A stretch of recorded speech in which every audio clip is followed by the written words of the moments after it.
I didn't come here to be found. The wind had teeth. It howled through the broken windows of the cabin, like it was trying to claw its way inside, slicing past the wooden walls and rattling the bones of the old ghost town. The night outside was a wall of black. Not darkness black, the kind that feels heavy on your skin, the kind that hides things. Jack Mercer stood alone at the doorway, boots planted firmly in the frozen dirt, one hand resting on the butt of his sidearm, the other gently resting on the head of the only soul he trusted. Hope.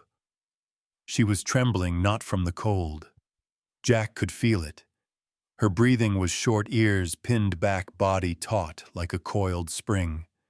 Her golden eyes were locked on the mine shaft 20 yards ahead, where the wind wasn't blowing, where no sound came. It was quiet out there. Too quiet. The kind of quiet that tells a soldier something's wrong. "Talk to me, girl," Jack murmured. Hope didn't look at him. She growled low and warning. Then she barked. Once. Loud.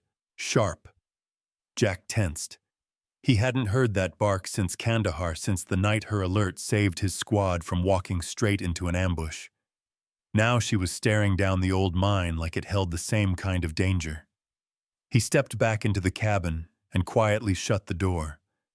His heart was thudding not from fear, from memory. From the itch in the back of his neck that said the war never really ends. You just change the battlefield. He double-checked the lock, then set his rifle on the table beside a half-unpacked box of canned chili and .308 rounds. He lit the lantern. The flickering flame cast warped shadows across the warped floorboards and nailed-up windows. Outside, the wind moaned again, louder this time, and deeper. Like a voice. But no one was out there. No one was supposed to be out there. That was the point.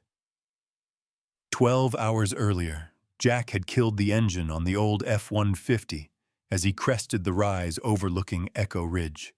The silence that followed was the kind that hit you in the chest, a vacuum that swallowed every thought, every hum of civilization, every ghost still riding in the back seat of your brain. He got out slowly. Gravel crunched beneath his boots. He stretched the leather of his coat, groaning with the movement. The air was thin, dry, almost too clean, like it had never touched blood or smoke or diesel. Echo Ridge sat below like a forgotten scar. 3 structures, a collapsed warehouse, an ancient cabin clinging to life, and the mine shaft, a gaping black mouth in the earth that looked like it hadn't been fed in decades. Jack dropped the tailgate, started unloading. Generator, fuel cans, water, tools, food, a single folding cot. He moved methodically, like every motion was a thread in a larger ritual, one designed to stitch his shredded self back together. Hope jumped down from the passenger seat. She sniffed the wind, ears twitching, body alert.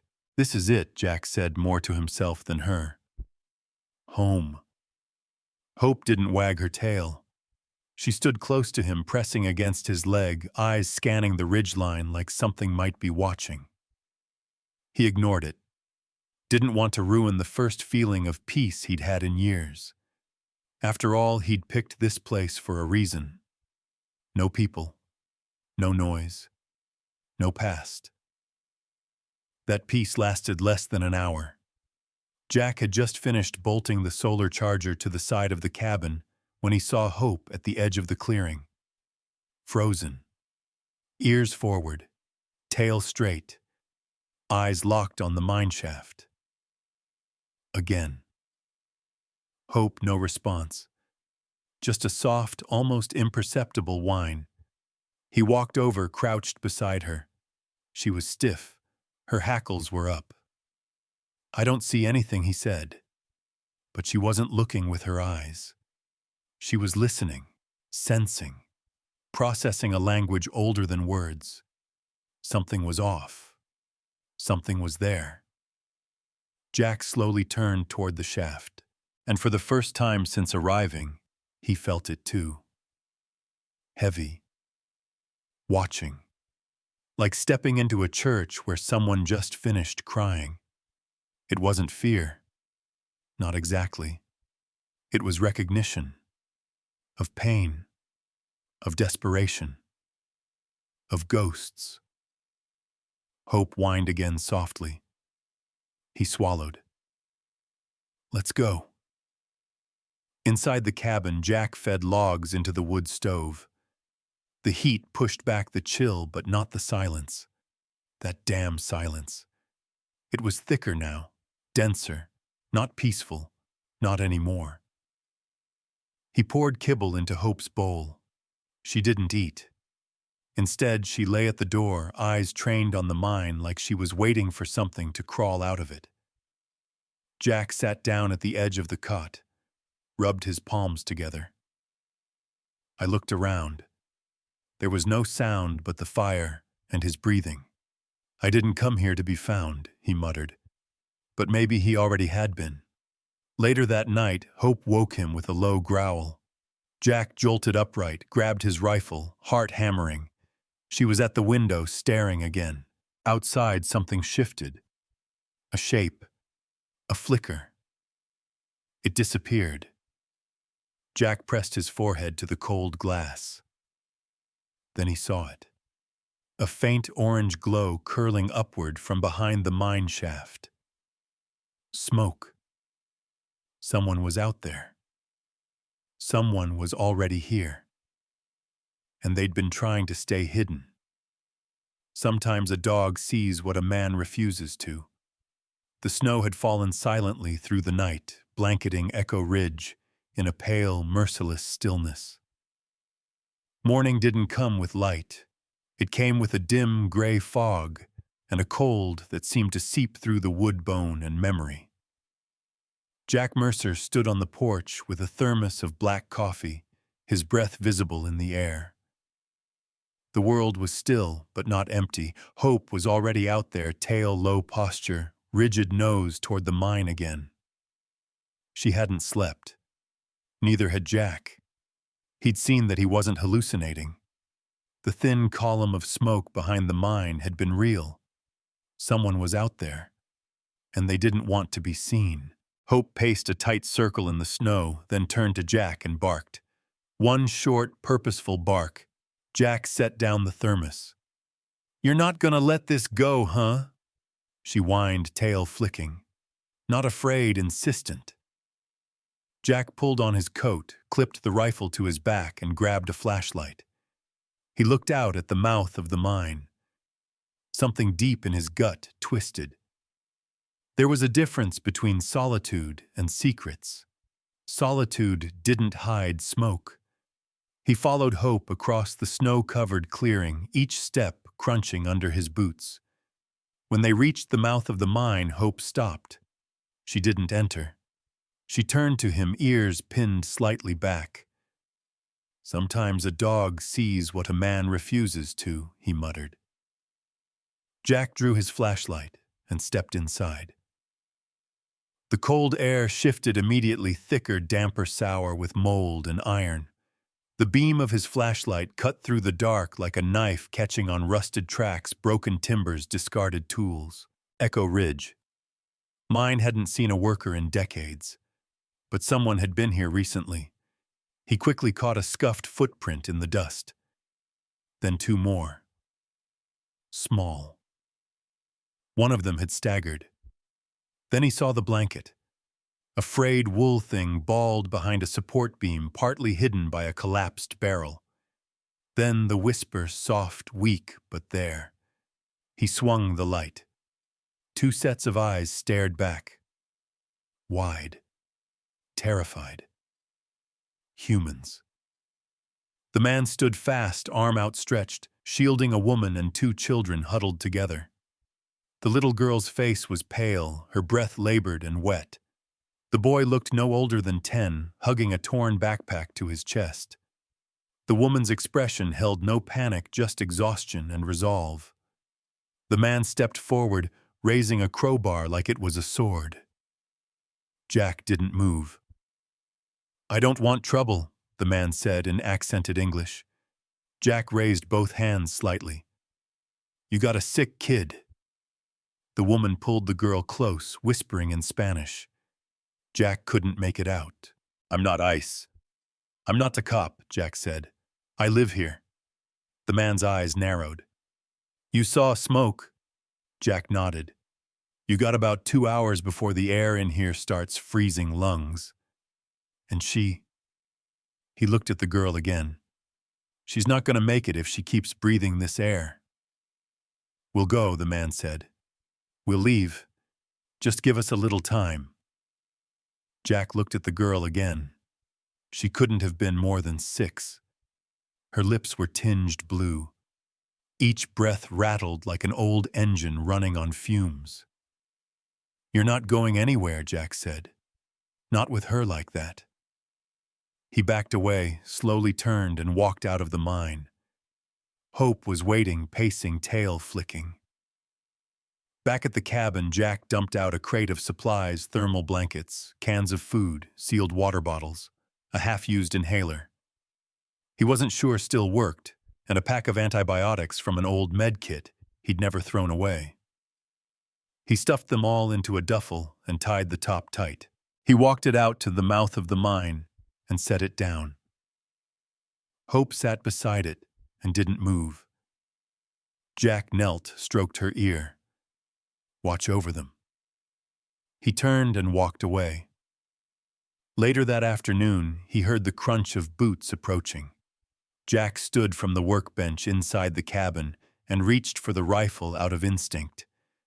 But when he opened the door, the man was alone, no crowbar, no threats. He looked older in the light. Mid-30s, sunburned skin hands blistered, but his eyes were steady. "My name is Miguel," the man said. "My wife is Ana.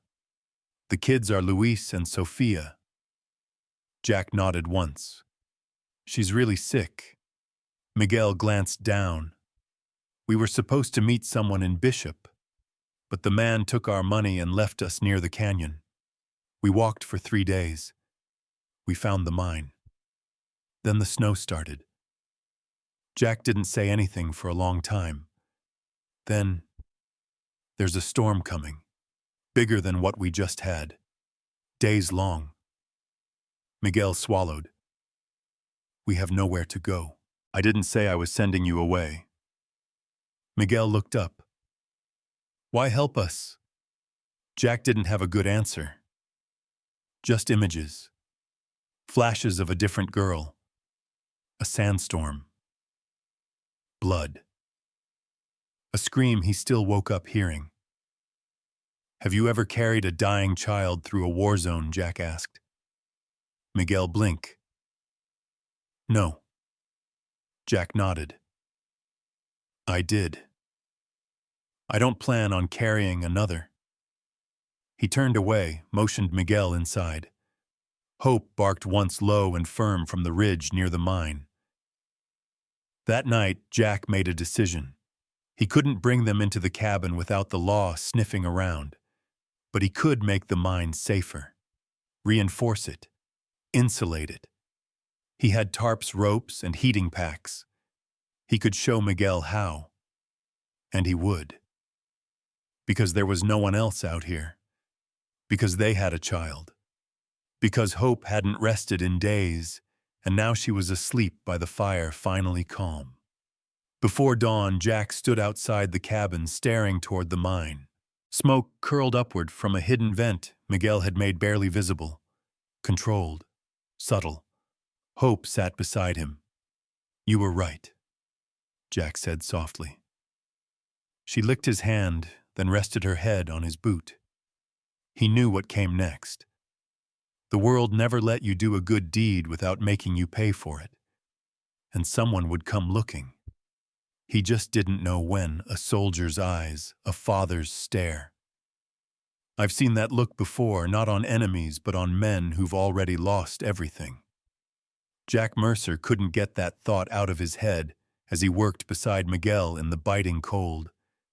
The man hadn't asked for help, but he hadn't turned it down either. Now the two of them knelt just outside the mine entrance, stringing a thick canvas tarp between two crooked beams. Wind ripped across the snow-packed earth, rattling the trees and nipping their fingers raw, but the job needed doing. "You want the corners tight," Jack said, pulling the line taut. "If they flap, it gets cold. Cold kills." Miguel nodded silently and copied the knot Jack had shown him. He was a fast learner, methodical, precise, the kind of guy who probably fixed his own roof and knew how to field dress a goat. But Jack kept watching his eyes, not the hands. The eyes told the truth. There was no fear in them anymore, just resignation. That same hollow stare Jack had seen a dozen times overseas, usually in mirrors. "Have you done work like this before?" Jack asked. "I used to build houses back home," Miguel said quietly. "Framing drywall, sometimes tile. But we left when Anna's sister vanished." Jack said nothing, just kept tightening the rope. Miguel glanced toward the mine, toward the shadowy interior where Anna and the kids were staying. She was 17. They said she was taken. We waited weeks. When we finally got a call, it was someone asking for money. Jack stopped.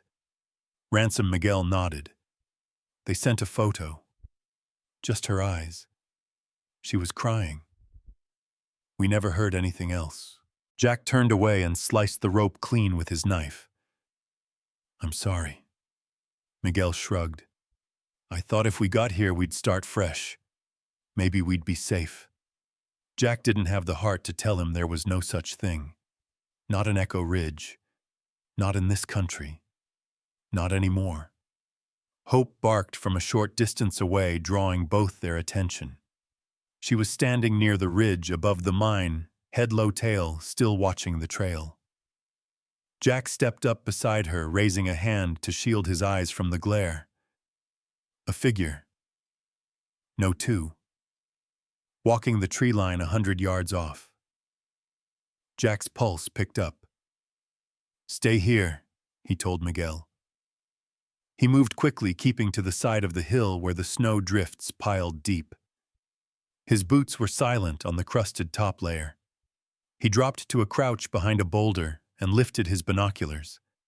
The first man was tall, square-jawed, wearing a long coat and gloves, the kind you didn't buy at a hardware store. He moved like someone used to being followed. Government shoes.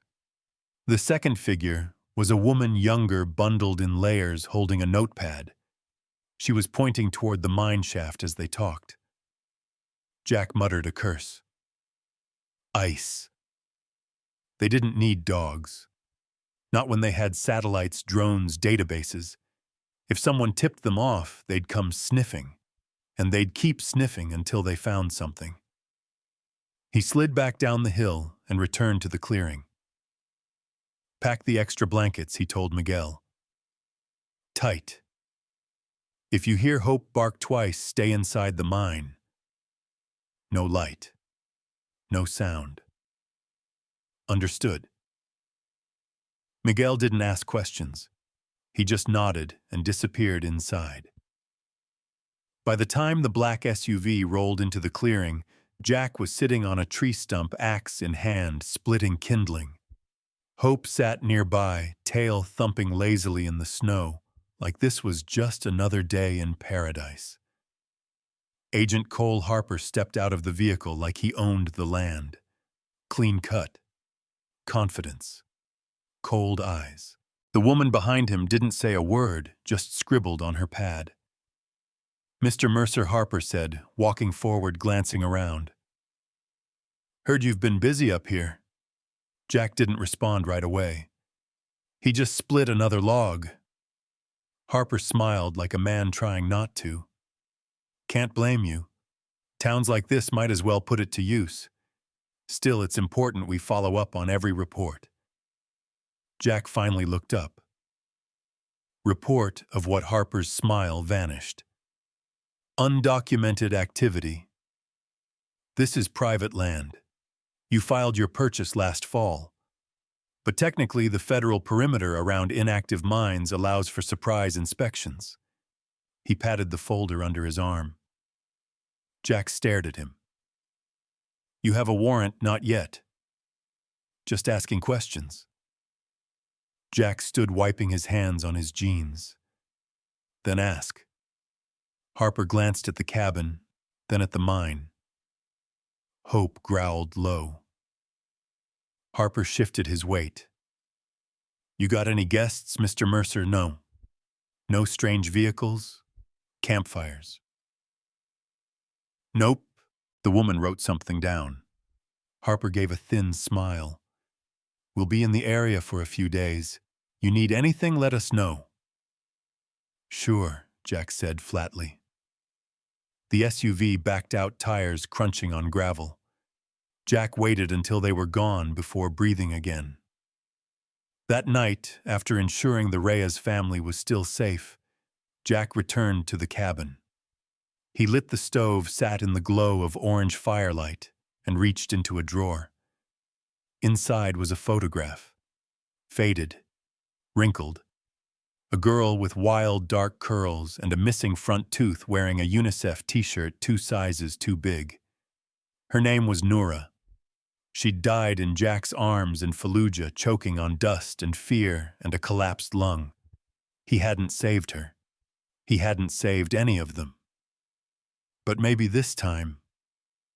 Hope rested her head on his foot, sighing softly. The next morning, the wind shifted. It carried a bite and the smell of snow. A new front was coming, bigger than the last.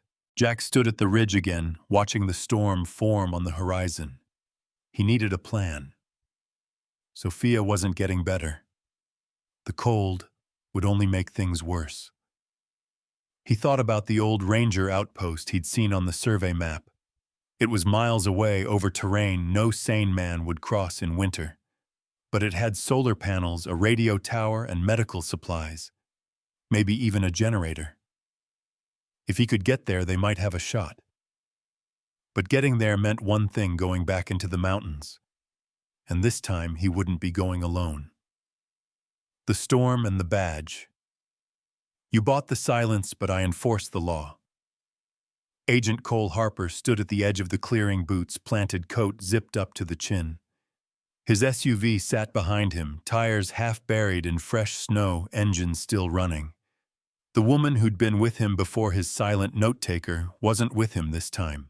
Jack Mercer leaned against the railing of his porch, mug of steaming coffee in one hand.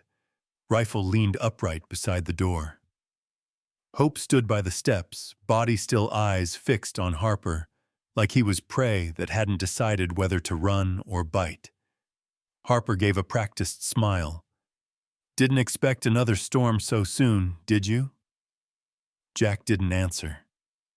Harper took a few slow steps toward the porch. Weather like this tends to bring people out of hiding, especially if they're sick, hungry, or scared. Jack sipped his coffee. Harper's smile faded. Mind if I come inside? I do. I wasn't really asking. Jack lowered the mug. You don't have a warrant. Warrants are for people who think they're protected. You're sitting on federal land, Mercer. That mine's on a registry for EPA violation and hazard. If I want to check it for safety, I don't need your permission. Jack stepped down from the porch, boots crunching in the snow. You want to check a mine, bring a helmet and a rope. That shaft hasn't been stable since Roosevelt was president. Harper's eyes darkened. You think I'm here to talk about cave-ins? I think you're here to look for something you won't find. Hope let out a low growl. Harper took half a step back. Call off the dog, he muttered. She's not a dog, Jack said. She's a veteran. Harper straightened his coat. You've got a record, Mercer. Dishonorable discharge. Insubordination. Assault on a commanding officer. Jack smiled. That's cute. That's not what the paperwork says. Maybe not. But it's what my gut says. Your gut must be full of crap then. Harper stared at him for a long beat. Then he turned, boots grinding in the snow as he walked back to his vehicle. Before he opened the door, he looked over his shoulder. You bought the silence, but I enforce the law. Jack didn't move, didn't blink. Harper climbed in, and the SUV backed out, tires spitting slush. Jack didn't go inside. He waited. 5 minutes. 10. Until the sound of the engine was gone, swallowed by trees and wind. Then he moved. In the mine, Anna was pacing. Sophia was curled up on a thick blanket, face pale, breath wheezy. Luis sat near her, cradling a cracked plastic toy soldier Jack had given him the day before. When Jack entered, Anna turned to him quickly. He was here again, she said. It wasn't a question. Jack nodded. Alone this time. He's trying to rattle me.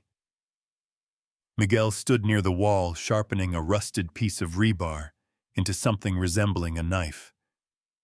Jack looked at the girl. She's getting worse. Anna nodded. She's sleeping too much. Her chest is tight. Jack knelt beside Sophia, placed the back of his hand gently against her forehead. She didn't stir. We can't wait out the storm, he said quietly. She needs meds, warmth, oxygen. Miguel stepped forward. Where would we even go? There's a ranger outpost in the forest. Abandoned but intact.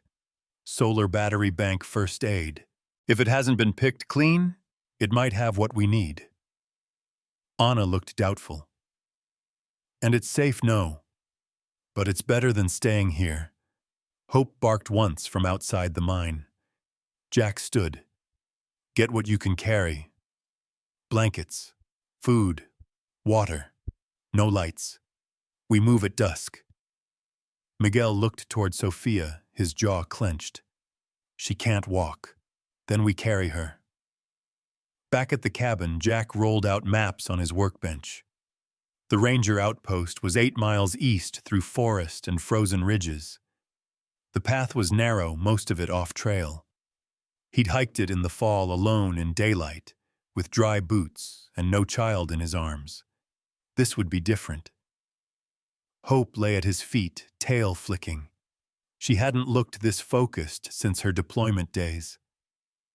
You still remember, huh? Jack muttered, running a hand down her back. Those scent markers from the ridge. She looked up at him as if to say, lad or follow. I've got it. There was a knock at the door. Jack frozen. No one knocked out here. He opened it slowly, rifle hidden behind his leg. Ruby Haynes stood in the snow, shivering, red-cheeked and breathless snow clinging to her hair. Jesus, Ruby, Jack said. What are you doing here? I saw an unmarked SUV at the gas station, she said quickly. One of them asked if anyone came through with kids. Said he was looking for a lost hiker family. Didn't buy it. Jack's eyes narrowed. He's running a solo op. No warrant, no backup. Trying to force a mistake. She nodded. He was heading back this way. Thanks for the warning. She looked past him toward the mine. Her voice dropped. They're still out there, huh? Jack nodded once. Ruby didn't say anything. She just handed him a thermos. Hot tea. For the girl.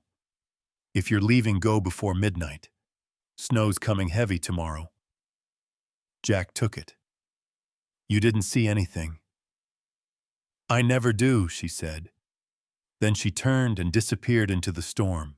At dusk, Jack helped load Sophia into a makeshift carrier, 2 blankets tied between ski poles. Miguel carried Luis on his back. Anna held the supplies. Jack took point. Hope led the way. The wind had picked up. Fine, icy flakes swirled through the air like ashes from a funeral pyre. They moved slowly. The forest swallowed sound. Only the crunch of boots, the labored breathing, the occasional whimper from Sophia. They reached the tree line. Jack stopped. Hope turned nose to the air, ears forward. She barked once, then twice. Jack motioned to the others to stop. From down the hill, faint but real, came the sound of a vehicle door slamming. Jack whispered, "Move." Hope broke into a low run, leading the way. Jack followed, rifle in hand, every sense alive. This mine won't kill them, not while I'm breathing. The cold was a living thing now. It pressed against their backs, slid down their necks, bit through their boots. Snow had started falling in earnest, thick flakes, fat and slow but relentless. The kind of snow that didn't just blanket the land, but buried it. Jack pushed forward through the underbrush, carving a narrow path with the flat of his rifle, as Hope darted ahead, her nose close to the ground, tail slicing the dark like a metronome. Behind him, Miguel dragged the stretcher with Sophia wrapped tight in blankets. Ana carried Luis, who was shivering quietly against her shoulder. No one spoke. Their breath fogged the air like smoke. They had maybe a mile left before they'd reach the ridge, but the terrain was worsening, steeper, rockier, and slick from ice. And Sophia's breathing was getting louder, more ragged. Jack dropped into a crouch and motioned for them to stop. He turned to Miguel, who was hunched over, chest heaving, sweat freezing on his brow. "How bad?" Jack asked. Miguel didn't answer. He just knelt beside his daughter and gently touched her forehead. "She's burning," Ana whispered, voice shaking. "But her hands are like ice." Jack pulled off his glove, touched her neck. Her skin was clammy and pulsing fast. Every breath came with a wheeze that rattled in her tiny chest, like glass in a metal can. Jack looked up the trail, then back at her. They weren't going to make it in time. Not like this. "Help me lift her," Jack said. Miguel hesitated. "You can't carry her and get us through the trail." Jack didn't blink. "Watch me." They lifted Sophia gently and transferred her into Jack's arms. He wrapped the outer edge of his coat around her body, holding her close to his chest. She barely stirred. "You lead," Jack said. "Hope will stay ahead. Keep Ana and Luis between us." Miguel nodded, his jaw tight. The group moved again. An hour passed. The wind was howling now, no longer a whisper, but a scream through the trees. Snow pelted their faces from every direction. Hope had to stop and double back frequently, circling to find the trail beneath the growing drifts. Jack's thighs burned from climbing. His arms ached from holding Sophia, but he didn't loosen his grip. The woods thinned. Then came the mine. Not the old shaft they'd left behind. This was a deeper secondary tunnel carved into the rock at a brutal angle. Jack remembered from the map an old access shaft that ran perpendicular to the main tunnel. It had collapsed decades ago, but could still offer shelter, maybe warmth, if the storm got worse. Hope stopped at the edge of the entrance and barked twice sharper this time. Miguel caught up, clutching Luis, both of them panting. "We need to stop," Ana said, voice ragged. "Just for a moment." Jack looked up at the sky. White out. No stars. No moon. Just the wall. They wouldn't make the last leg blind. He motioned toward the shaft. "In there." 15 minutes. No more. Inside the tunnel, the wind disappeared. It was quiet. Too quiet.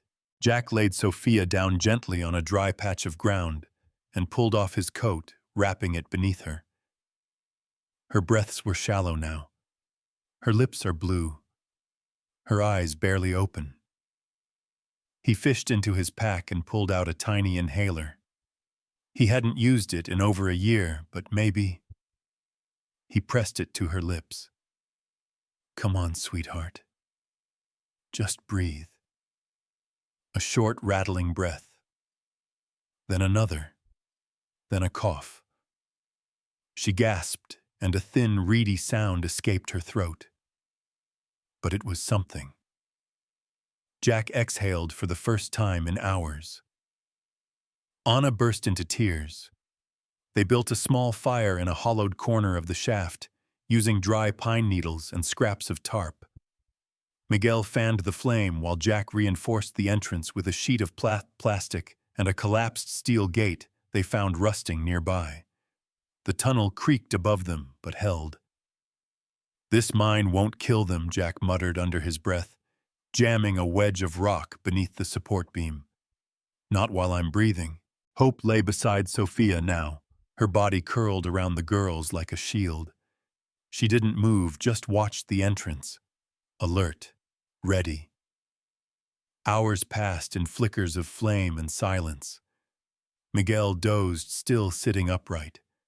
Anna held Luis, who had finally fallen asleep. Jack sat alone near the tunnel entrance, listening. Then he heard it. Not wind, not trees. Engines. Faint. Far. But real. He stepped into the cold and scanned the horizon. A faint glow pulsed across the distant slope, the kind of beam only found on government headlights. Harper. That bastard wasn't done. Jack moved fast. He grabbed his pack, shoved the remaining rations inside along with the half-empty med kit and the rest of the inhaler. He woke Miguel with a sharp nudge. "They're coming!" Miguel's eyes snapped open. Jack pointed north. "There's an old hunter's trail. It runs parallel to the ridge loops around to the outpost. It'll take longer but keeps you off the main road." "I don't know," Miguel said. "She does," Jack replied, nodding to Hope. "She'll guide you." Miguel froze. "You're not coming." "They know me. I'll lead them away. Buy you time." Anna shook her head. "You can't." But Jack was already zipping his jacket. He knelt beside Hope. "Stay with them. Get them to the outpost. Then come back for me."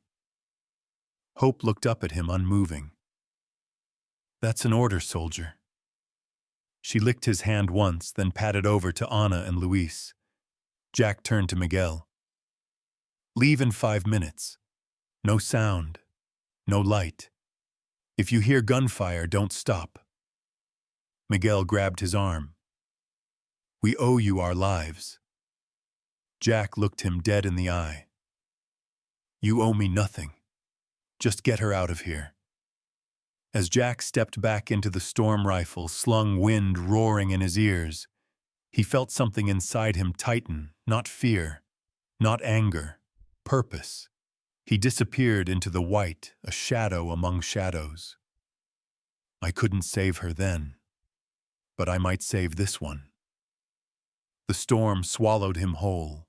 Jack Mercer pushed against the wind like it was a living force, his boots sinking deep into fresh powder rifle, tight across his back, every step a small war against the earth. Trees blurred past like silent sentinels, their branches heavy with snow. The sky above was a blinding curtain of white, erasing depth-time direction. He moved without hesitation. He had a head start. He had a plan. He had ghosts. The sound of engines closer now bounced off the trees in jagged echoes. 2 vehicles, maybe 3, crawling the forest trail, with floodlights scanning through snowfall. Ice didn't roll deep like this unless they expected resistance. Harper wasn't just chasing shadows anymore. He was hunting. Jack ducked behind a ridge and crouched low, pulling the camouflage tarp from his pack and draping it over his back like a second skin. He slowed his breathing, calmed his heart. It was like 2004 all over again, except the air wasn't dry and scorching. It was wet and biting. The enemies didn't wear turbans. They wore badges. I couldn't save her then. But I might save this one, Jack muttered under his breath. The image of Noura's face, frightened, choking, too small for the gear they'd strapped to her, flashed behind his eyes. He blinked hard, buried it, focused. The first SUV crawled into view below the ridge lights, sweeping the forest like a search party from a horror film. Harper stepped out, coat flapping behind him, radio pressed to his ear. Jack couldn't hear the words, but he could read the posture. Tension, frustration, impatience. Harper wasn't finding what he wanted. Good. Jack moved. Half a mile away, Miguel was guiding Anna and the children up a narrow slope, Hope at his side like a ghost made of muscle and breath. The wind had eased slightly, but visibility was still poor. Sophia's color had improved barely, but her breath was still shallow. She made soft noises in her sleep, a mixture of whimpers and gasps like she was dreaming through fever. Anna gripped Luis tighter.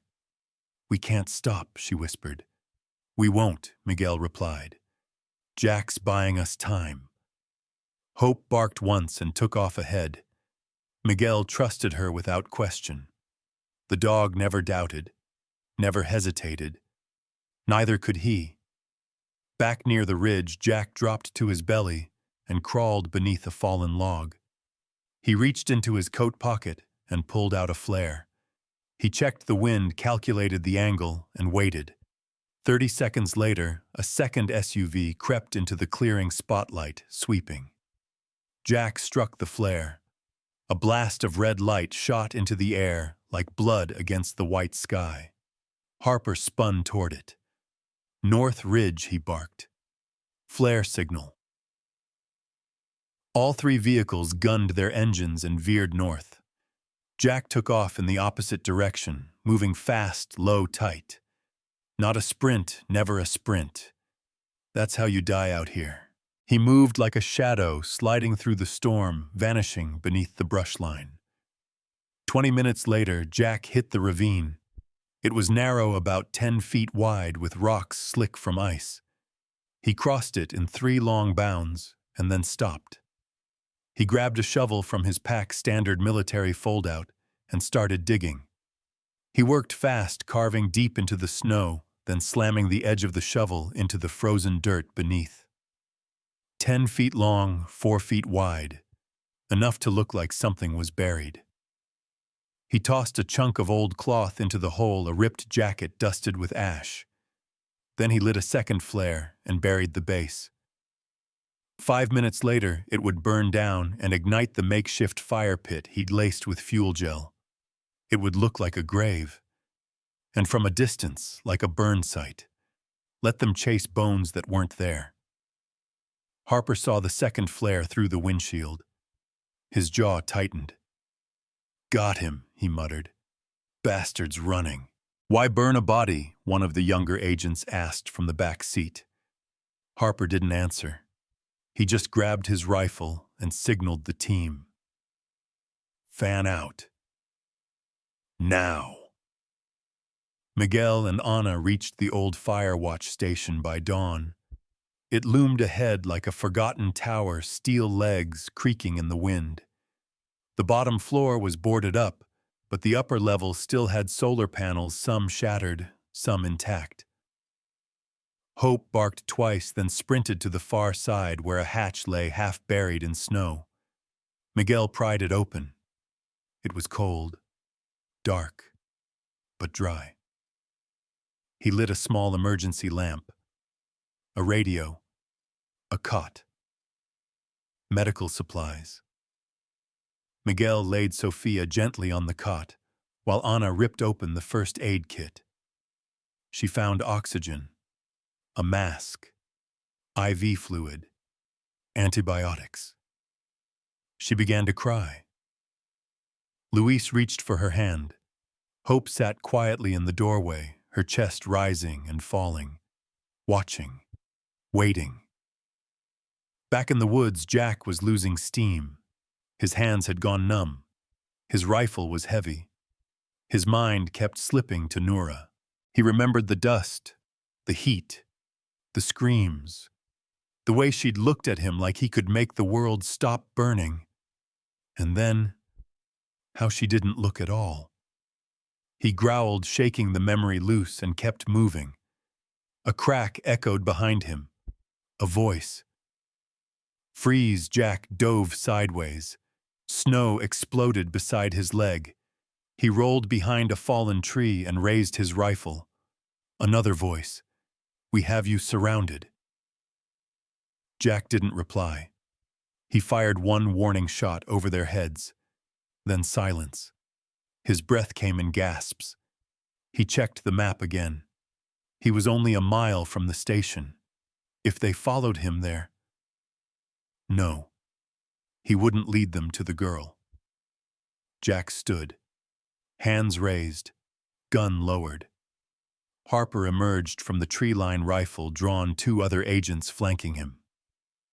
You made it hard, Mercer. Jack smiled through bleeding lips. Good. Harper stepped closer. You alone, Jack shrugged. You tell me. You've got the tech. Harper stared at him, eyes scanning. Why risk your life for them? Jack said nothing. Harper nodded to one of the agents. Cuff him. Take him back to the truck. As they grabbed his wrists, Jack leaned in and whispered, She's already safe. Sometimes the dead are more honest than the living. The holding cell smelled like rust pine cleaner and cold. A single fluorescent light flickered above Jack's head, humming like it was trying to annoy him into a confession. His hands were zip-tied behind his back. One wrist was already bleeding from where the plastic had bit in too tight. His lower lip was split. He could taste iron when he breathed. Agent Cole Harper leaned against the opposite wall, arms crossed, eyes sharp, watching Jack like a chess player waiting for a mistake. I don't like loose ends, Harper said. Jack didn't respond. You've got one chance to make this easy. Still nothing. Harper sighed and took a step closer. Look, I'm not some monster. I get it. You've got a savior complex. Hell, half the guys I trained with came back from Iraq looking to fix something. A few of them even tried smuggling people across the border. But you're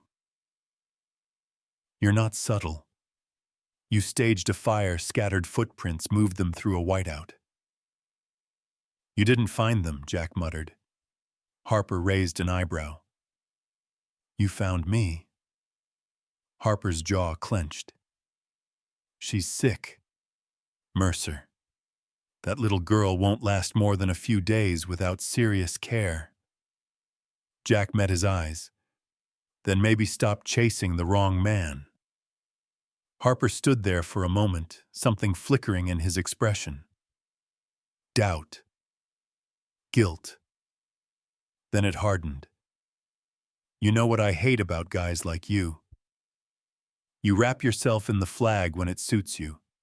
But when you break the law, suddenly you're above it. No, Jack said, leaning forward. I just know the law isn't the same as justice. Harper scoffed and turned to leave. At the door, he paused. If I find them, I won't be as kind next time. Jack's voice came low, tight, deadly. They won't be found. 3 hours passed. No food, no water.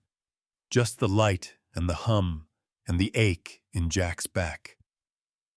Then the door creaked open again. But it wasn't Harper. It was Ruby Haynes. She walked in like she belonged there, wearing a parka over her sheriff's deputy uniform. She closed the door behind her and leaned against it. You look like hell, she said. I've been through worse. She tossed him a bottle of water already cracked open. He caught it barely with both hands, still bound. Drank half of it without pausing. Your friend Harper's been busy, she said. Calling in favors from out of state. No paperwork, no warrant.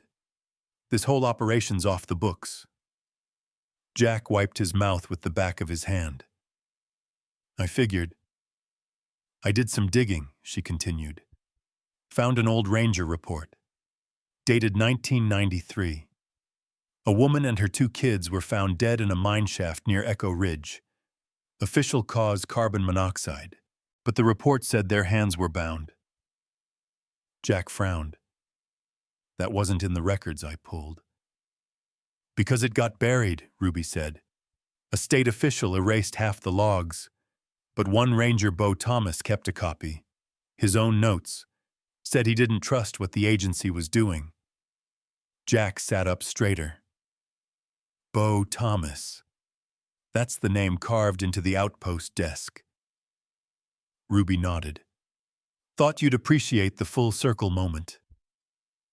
Jack let the silence settle between them for a moment. Sometimes he said softly, "The dead are more honest than the living." Ruby walked over and knelt beside him. She pulled a folding knife from her coat and sliced the zip ties clean. You've got 1 shot to get them out. After that, I can't protect you. Jack flexed his hands, feeling blood rush back into his fingers. I don't need protection. No, she said, but they do. Back at the outpost, Anna was helping Sophia sip warm broth from a tin mug. The girl was alert now, her color returning, though her cough still echoed like a warning in the tight room. Miguel had rigged a solar battery to power the radio. It crackled with static, then a distant signal, the sheriff's band. Anna couldn't understand most of it, but she caught one word clearly. Mercer. Hope was pacing near the door. Then she stopped. Her ears perked. She barked once. Miguel crossed the room quickly and looked out the window. A silhouette, staggering up the ridge, coat torn, face bruised. Jack. He collapsed just inside the door, coughing and shivering. Hope was all over him, whining and licking at his face. Miguel helped him up, guided him to the cot. You're insane, Anna whispered, half laughing through tears. You came back. Didn't have a choice, Jack rasped. Harper's closing in. Miguel pointed at the radio. We heard chatter. Something about the ridge. I think they're deploying a drone. Jack nodded. Then we move. Tonight. Anna looked out the frosted window. In this storm, if we stay here, they will find us. Harper's not going to play fair. He's already off book. Next time he brings reinforcements. Miguel clenched his fists. What about the Rangers' map? Jack perked up. You found it? Miguel pulled a rolled, yellowed piece of parchment from behind the desk. Old ink, hand-sketched. Trails, rivers, cliffs. There's a path, Miguel said. Here. Southeast Ridge. Hidden under a rockfall. Jack studied it. Bo Thomas marked it. That's the old miner's tunnel. Leads straight through the mountain. No drones. No roads. Just dark. Anna glanced at her daughter, then nodded. Then we go dark. Outside, the storm howled. Inside, Jack wrapped his arms around Sophia once more. Hope took a point at the door tail high. They had 1 shot. And this time they had the ghost of a ranger watching over them. The tunnel beneath the silence. You don't hear the mountain. You feel it. And it doesn't care if you make it through. The tunnel's mouth yawned before them like a grave carved into stone. Old timber supports, warped from time, twisted by frost and pressure. No signs, no warnings. Just blackness swallowing snow and silence. Jack stood at the edge, his breath visible in the freezing air, Sophia bundled against his chest, once again barely stirring. Hope paced back and forth behind him, tail low, ears high. Miguel carried Luis in a sling across his back, Anna gripping a backpack tight against her chest. Jack looked over his shoulder at the trail behind them. It was snowing harder now, a white curtain sealing them off from the rest of the world. He turned back toward the mine. This is it. Once we're in, there's no turning back. Miguel swallowed. How long is the passage? Bo's map said just under 2 miles. Maybe less if the supports are still standing. And if they're not, Jack met his eyes. Then we dig or die. No one spoke after that. They entered the mountain. Inside, the air changed immediately. It wasn't just colder, it was heavier, denser, like the weight of rock was pressing down on them with every step. Jack's headlamp sliced the dark into narrow ribbons of visibility. Behind him, Miguel carried the second flashlight, its beam jittering with each footfall. Wood creaked overhead. Somewhere in the distance, water dripped steadily. Hope led the way, nose to the ground, tail still, ears rotating like satellite dishes. The path narrowed quickly, walls closing in, ceiling, dipping so low they had to crouch.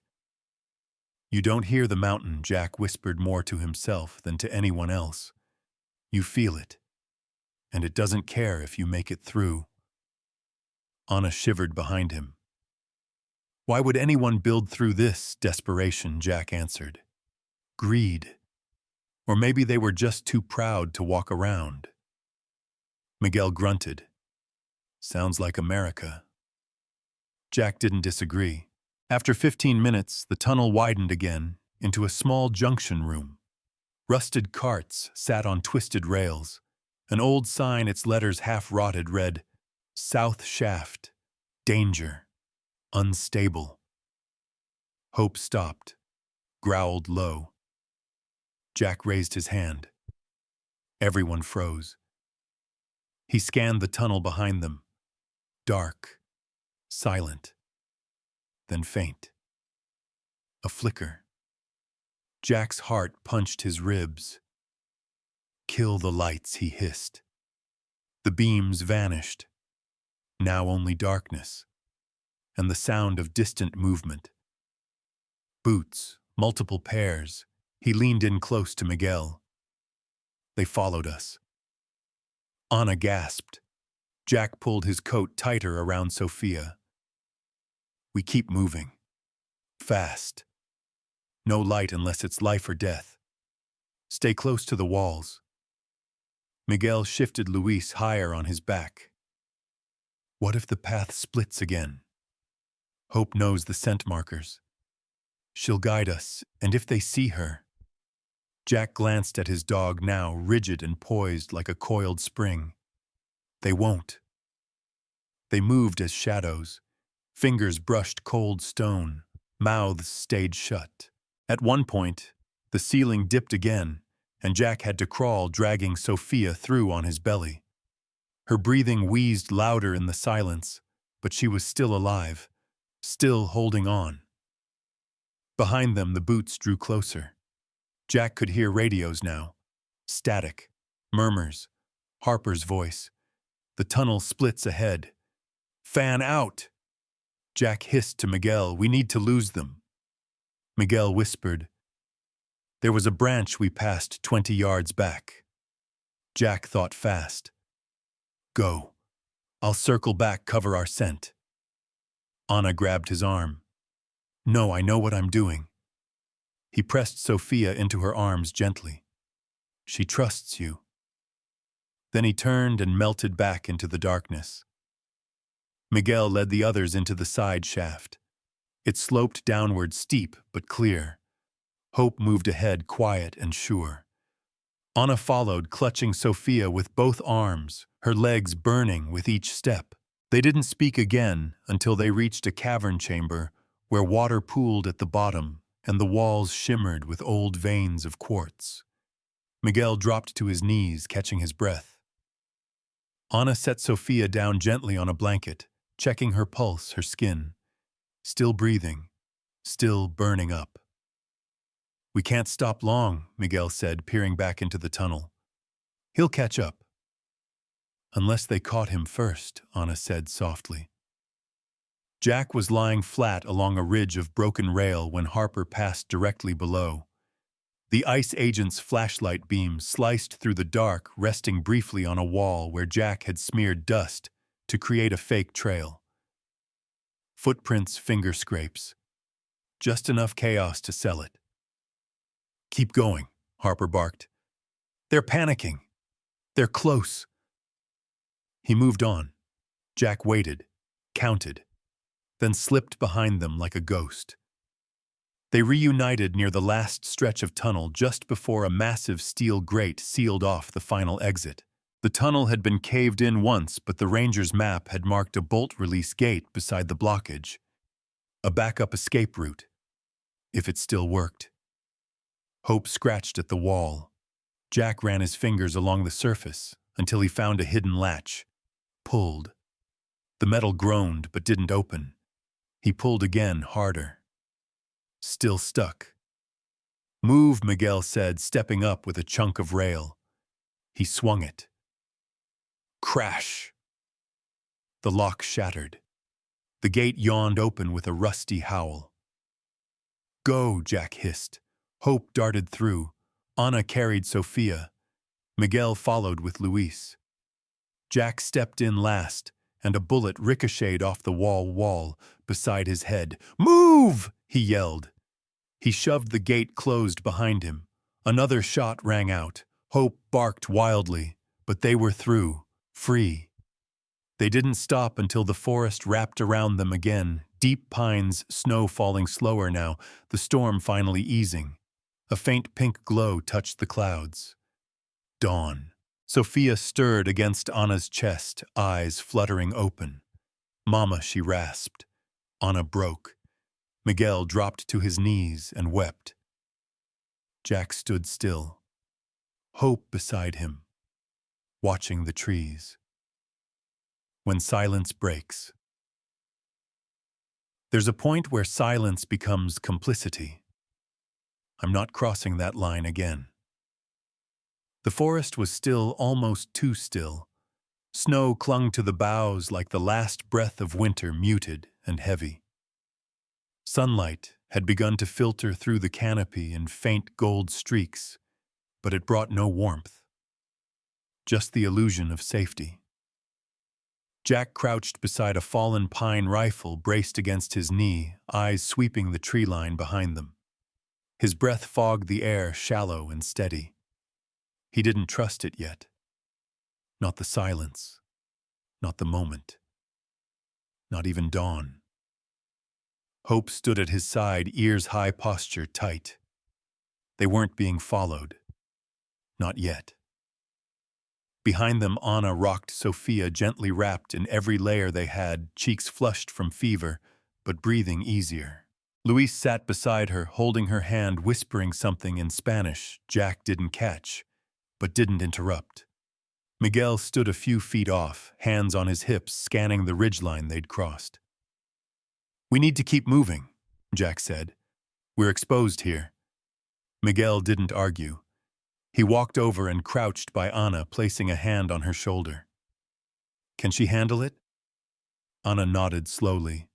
"She's still burning up, but she's stronger than before. Her eyes are clearer." "Good," Jack said. "We've got 5, maybe 6 miles to reach the ranger substation Ruby marked. Off-grid old comms tower. If the solar is still active, we can call for help, real help."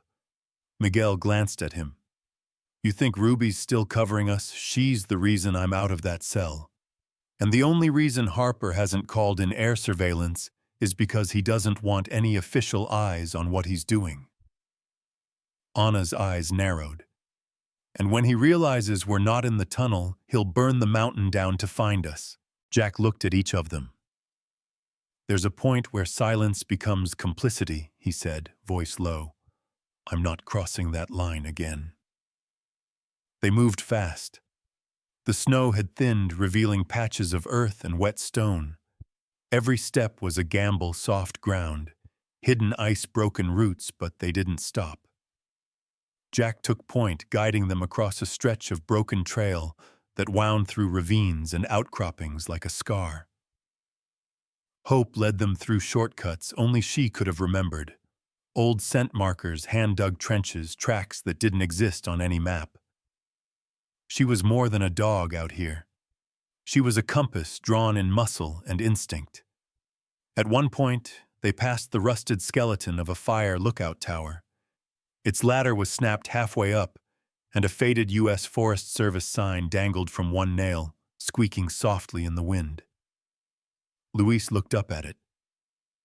"Is that where the ranger used to live?" Jack said. "This one's been dead longer than you've been alive." Sophia coughed, then reached for Anna's hand. Anna bent down and kissed her forehead. "Just a little more, mi amor." By midday, clouds began to gather again. Miguel noticed it first. "That's not storm cloud movement. That's smoke." Jack followed his gaze, and sure enough, a faint gray spiral was rising above the tree line.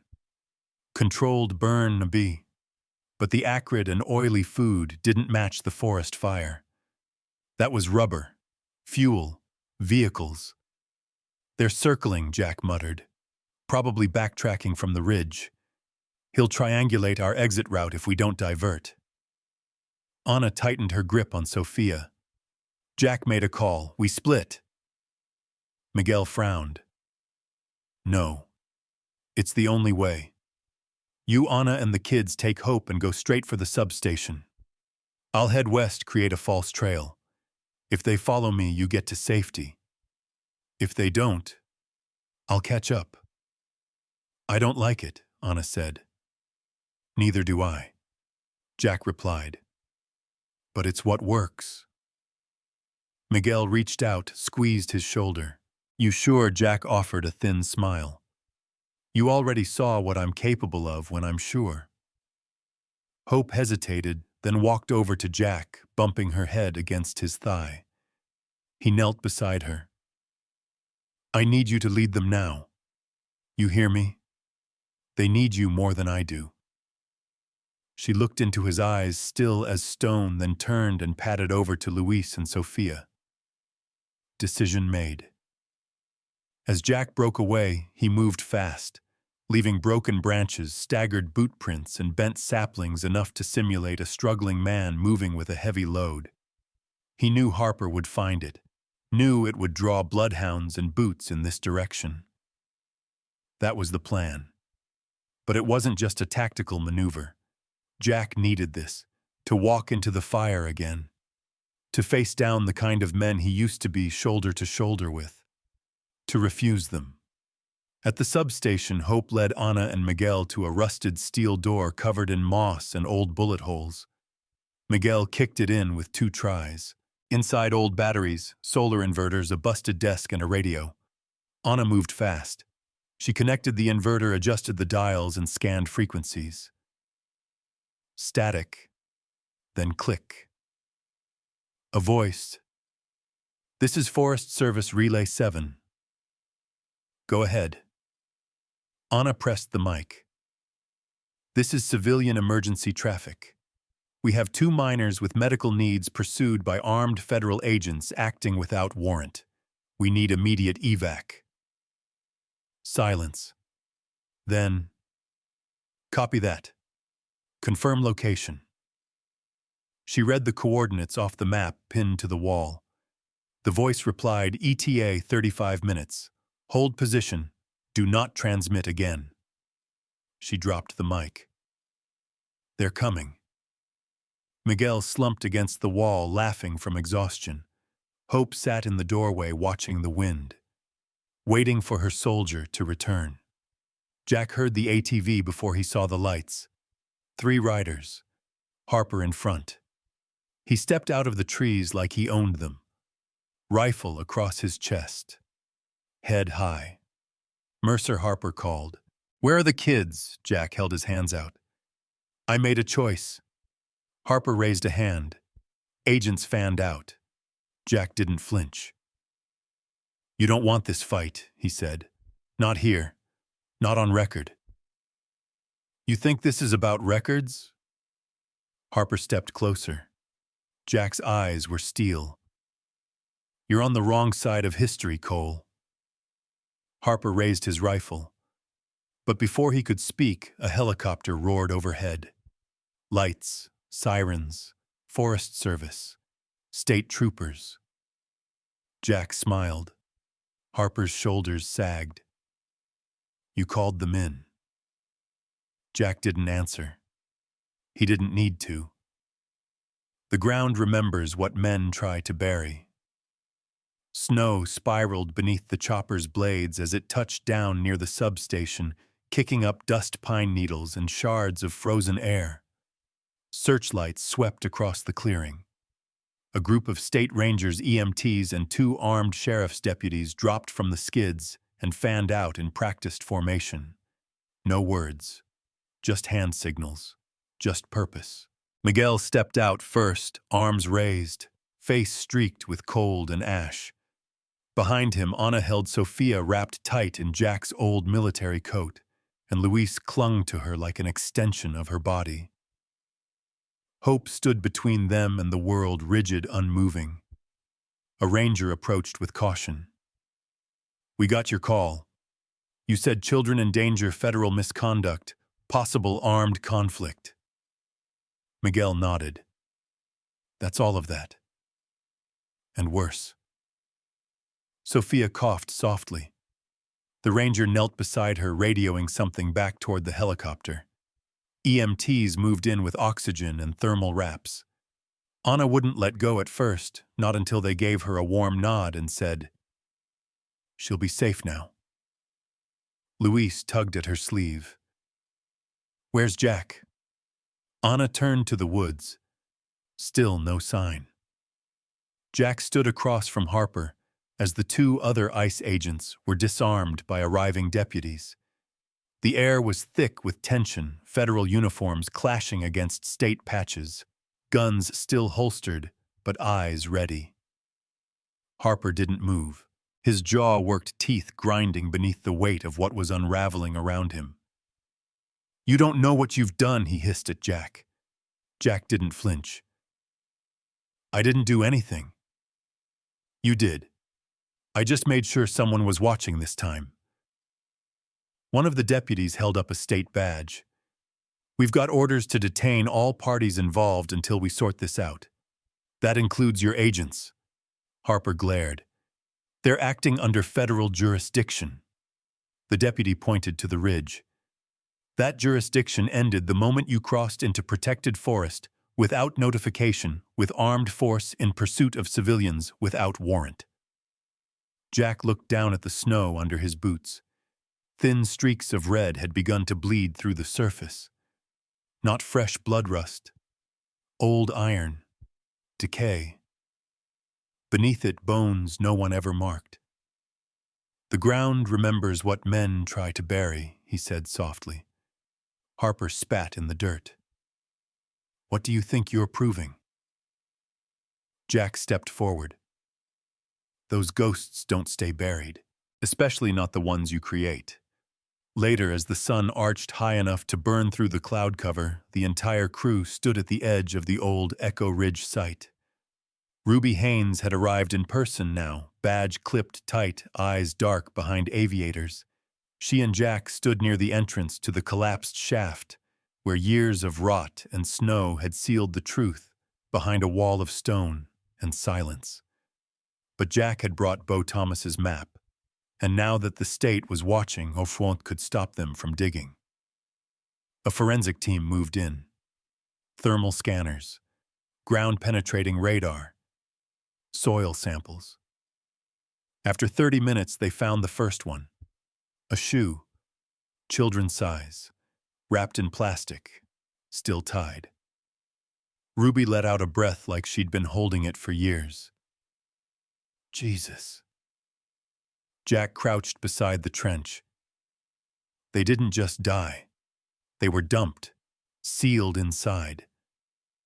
The report said monoxide, but they never asked why the bodies were tied up. One of the rangers called out. We've got skeletal remains. Multiple. Small frames. Ruby looked to Harper, who had been cuffed and shoved to the sidelines. You knew, she said. He said nothing. You signed off on sealing this place. Why, Harper's silence spoke louder than anything. Jack stood. Because they weren't just migrants. They were witnesses. Someone saw too much. Ruby took a slow step toward him. And you let it happen. Harper finally spoke. You don't know what it was like after 9/11. We were told to clean the house. Contains leaks. Keep the lid on anything that could look bad. Jack clenched his fists. You murdered kids. Harper snapped. I followed orders. No, Jack growled. You made choices. Later, while the sun began to melt the frost from the trees, Jack sat beside Sophia on the gurney. She was sleeping again, this time under proper care. Her cheeks had color. Her breath came steady. Louise sat beside her, drawing shapes in the frost on the side of the helicopter. Anna approached Jack and handed him a thermos. Hot cocoa. From the med team. Jack sipped. Tastes like cardboard. Anna smiled. Still better than dying in a mine shaft. He looked over at the forensic team still working the site. They'll find more. There's a lot under this mountain. You think they'll finally get justice? She asked. Jack looked at the sky. They're already getting it. Everybody they uncover is a truth someone tried to hide. Anna glanced toward Harper, now loaded into a federal vehicle, silent hands cuffed behind his back. Will it be enough? Jack took another sip. It's a start. That evening, the substation was quiet again. The sun had dipped low, casting long shadows across the snow. Miguel stood near the edge of the clearing, watching as Luis tried to teach Hope how to high-five. Jack joined him, arms crossed. She saved them, Miguel said. Jack nodded. She always does. Are you going to stick around? Miguel asked. Jack didn't answer at first. Then there's more work to do, more ground to uncover. Miguel turned toward him. Do you ever think about why it's always you? Jack met his eyes. Because I'm still breathing, and they're not. From the edge of the woods, a faint breeze carried ash from a small fire someone had built, just enough to burn a scrap of old uniform fabric Jack had carried in his pack since 2004. He didn't say what it was. Didn't have to. It burned clean. And the ground didn't take it back. You don't stop being a soldier. You just change the war. The courtroom smelled like old wood coffee and secrets. Jack stood at the back, dressed in a clean shirt someone on the medic team had found for him, boots still dusted with pine needles and snow. The floor creaked beneath his weight as he shifted from one foot to the other. He didn't like being indoors for this long. Not under lights and ceilings and eyes that are judged with more than just curiosity. Ahead of him, Ruby Haynes took the stand. She didn't flinch under questioning. Her voice was level, slow, steady, like a ticking clock in a quiet room. She presented the evidence cleanly: Bo Thomas's map, the ranger's original field notes, the sealed-off shaft, the skeletal remains. Every piece lined up like an old wound finally opened for air. The federal prosecutor asked, In your opinion, Deputy Haynes, was there a coordinated effort to suppress this evidence? Ruby nodded. Not just suppress it, erase it. These weren't just undocumented migrants, they were executed. Someone made sure no one ever found their names. Gasps rippled through the small courtroom. Jack didn't react. He already knew. After the hearing, Ruby found him standing outside, arms crossed, Hope sitting at his feet like a statue of loyalty. You didn't have to come, she said. Jack stared at the mountains in the distance. I needed to know someone else would say it out loud. She took a deep breath. Harper's lawyer is already negotiating, but it's not just him. DHS opened an internal probe. A few names are going to fall, maybe even higher than Harper. Jack said nothing. I saw the way you looked at that courtroom, she added. You don't believe in justice anymore. I don't believe in justice without memory, Jack said. The law forgets faster than the ground does. Ruby stepped closer. You could testify formally. Be a witness. They'd listen. Jack shook his head. They'd weaponize it, twist it, make it political. She tilted her head.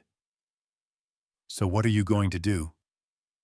He looked down at Hope, then back toward the hills. What I always do, watch the fire, put out the ones I can. Ruby smiled sadly. You don't stop being a soldier. You just change the war. Jack finally smiled back. That's the problem, isn't it? I was better at the last one. Back at the hospital, Sophia was sitting up in bed sipping soup, slowly color blooming back in her cheeks. Anna sat beside her, brushing hair from her forehead. Luis stood near the window drawing pictures in the condensation. When Jack stepped inside, the room warmed not from heat, but from breath held and finally exhaled. Anna stood, pulled him into a quick, fierce hug. Thank you, she whispered. Sophia beamed. You came back. Jack smiled. Told you I would. Luis ran to him. We saw the TV, they said the mountain had secrets. It still does, Jack said, kneeling beside him. But now people know where to look.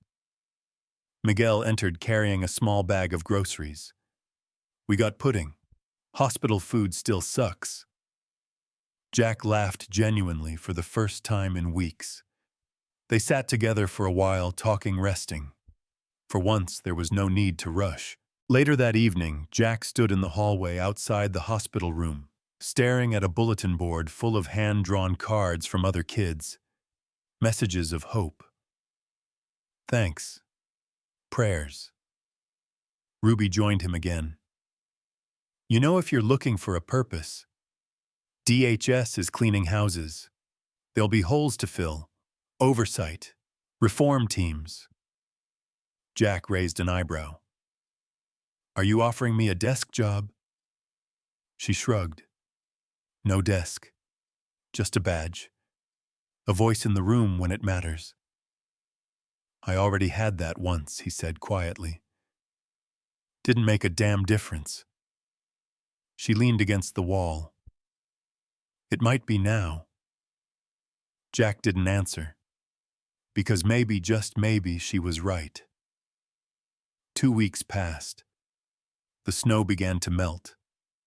The remains found in the mine were reburied with markers and names, some real, some guessed, some simply listed as known to the mountain.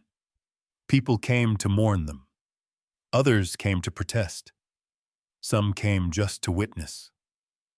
One afternoon, Jack stood in front of the new memorial, a slab of black stone etched with a simple phrase. They weren't lost. They were hidden. Hope lay at his feet. Miguel stood beside him, holding Luis's hand. Anna had Sophia wrapped in a blanket, standing just behind them. I didn't think I'd see a day like this, Miguel said. Jack watched a group of school kids placing flowers at the base of the stone. I didn't either. But it doesn't mean the work's done. Miguel looked over. Are you staying? Jack shook his head. No, but I'll check in. Anna stepped up. Where will you go? Jack looked toward the trees, toward the trails, toward the places most people forget. There's more ground that remembers, he said, and more ghosts that still need to speak. That night, under a sky dusted with stars and the orange glow of campfire light, Jack sat beside Hope at the edge of a new trail. A notebook lay open in his lap, maps and coordinates jotted down, cases scribbled with names and fragments. He wasn't building a war. He was building memories. A ledger of what was lost and what would never be buried again. Some towns forget their dead. This one listens. Jack returned to Jericho Hollow with the silence of someone who'd seen too much to speak first. It had been 6 months. The snow was gone. In its place, wildflowers bloomed where bones had once been buried. Grass pushed through old boot prints. The wind no longer howled. It whispered soft and slow, like a voice telling secrets to those who cared enough to listen. The town wasn't bustling. Jericho would never be that kind of place, but there was life now. A generator purred near the outpost. The general store's windows, once broken and boarded, had been replaced. The diner even served coffee again, lukewarm and too strong, but no one complained. People had returned. Not many, but enough. Enough to give the ghost town a heartbeat. Jack walked down the cracked main road, Hope at his side, her coat lighter from the sun, her gait slower from the miles. She stopped near the town square, what was once a heap of rust and weeds now cleared out with benches and a plaque in the center. Jack stood before it. Jericho Hollow. Founded 1886, buried 1993. Remembered 2025. The silence broke here. The words hit him harder than he expected. He had broken the silence. So had Ruby. So had Anna and Miguel, and every frightened breath Sophia took in the dark. The truth hadn't just survived, it had found a voice. Jack walked toward the old ranger station, where the roof had been patched and a fresh coat of paint flaked beneath the eaves. Inside, Bo Thomas's desk still sat crooked, same as before. But now it held folders, maps, and a shortwave radio with regular traffic. People checked in now. Families tracing routes, activists tracking disappearances. Journalists who had once ignored places like this now took notes, and some who were never found would finally have their names spoken aloud. Miguel was out back hammering nails into a new cabin frame. Luis handed him boards and trailed after with a clipboard, pretending to be the foreman. "Thought you'd left for good," Miguel said, not turning around. "Thought I had," Jack replied. They worked for a moment in silence. Then Miguel asked, "Are you staying this time?" Jack looked around. "For now." Miguel glanced at him. She'd be glad. Jack knew he meant Sophia. She was better now. Her lungs had cleared. Her voice had come back stronger. Anna had taken her to enroll in school 2 counties over, where she'd be safe, documented, seen. "She sends drawings," Miguel said, smiling. "Says Hope's a superhero." Jack laughed. "She's not wrong." Hope wagged her tail once at the compliment, then lay down under the cabin frame belly on the cool dirt. That evening, Jack walked up to the hilltop just outside town, the place where it had all started, the first fire pit, the first night Sophia had asked him if ghosts could follow you. The wind carried the scent of pine and distant rain. He sat down, legs stretched out, the town below glowing soft and golden in the coming dusk. Ruby joined him, not saying a word at first. She handed him a beer, then opened one for herself. "They named the road after you," she said eventually. He raised an eyebrow. "Jack Mercer Way," she smirked. "Goes from the post office to the trailhead. I didn't want a road." Too late. He drank. Let the fizz settle on his tongue. "They offered me a position," she continued. "Regional task force. Cold cases tied to suppression and ghost sites. You taking it?" She nodded. "Already did. First leads 3 counties south. Same kind of pattern. Same kind of silence." Jack looked at her. "You need help?" Ruby smiled. "Always." Below them, the town lights flickered on. Families moved between cabins. Children laughed, real laughter, not the nervous kind that came from hiding. A woman strummed a guitar on a porch. Someone grilled something that smelled like venison. It was a far cry from the Jericho Hollow he'd found. But it wasn't about rebuilding a town. It was about remembering it had mattered in the first place. That the people who died here had names. That they didn't vanish for nothing. That silence wasn't a verdict. Jack stood. "I'm heading down to check the tower signal." Ruby nodded. "You'll be back," he looked at her. "At the end of every trail." Hope followed him through the trees as the sky deepened into violet. Crickets had begun to sing. Somewhere an owl called. The mountain had stopped hiding its dead. And now it spoke for them. This wasn't the end of the story, but it was the end of forgetting. And Jack Mercer, haunted veteran outpost keeper and reluctant witness, had done what soldiers rarely get to do. He'd made peace, not with the past, but with what came next, and that was enough.